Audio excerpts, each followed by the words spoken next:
In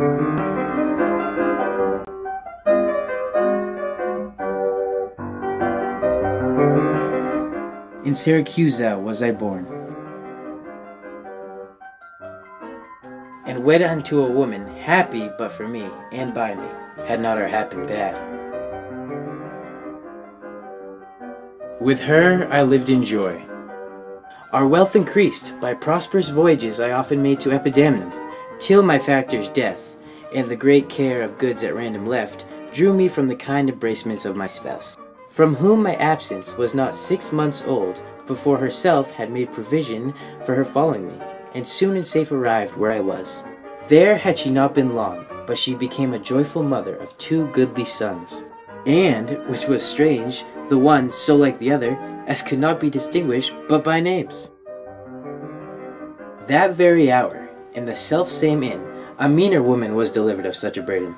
Male twins, both alike. Those, for their parents were exceeding poor, I bought and brought up to attend my sons. My wife made daily motions for our home return. Unwilling, I agreed. Alas, too soon we came aboard.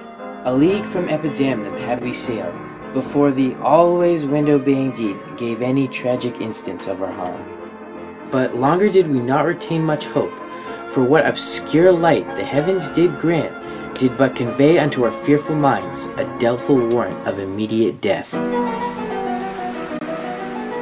which though myself would gladly have embraced, yet the incessant weepings of my wife forced me to seek delays for them and me.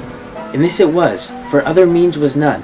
The sailors sought for safety by our boat, and left the ship then seeking right to us. My wife, more careful for the latter born, had fastened him unto a small spare mast, such as seafaring men provide for storms. To him one of the other twins was bound, while I had been like heedful of the other. The children thus disposed, my wife and I, fixing our cares on whom our care was fixed, fastened ourselves to either of the masts, and floating straight, obedient to the stream, was carried towards Corinth, as we thought. At length the sun dispersed those vapors that offended us, and by the benefit of his wished light the seas waxed calm, and we discovered 2 ships from far making amain to us, of Corinth that, of Epidaurus this. But ere they came, we were encountered by a mighty rock,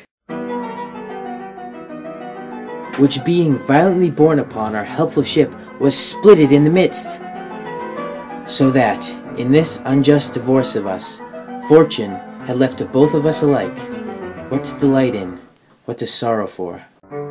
Her part was carried with more speed before the wind, and in our sight they 3 were taken up by fishermen of Corinth, as we thought.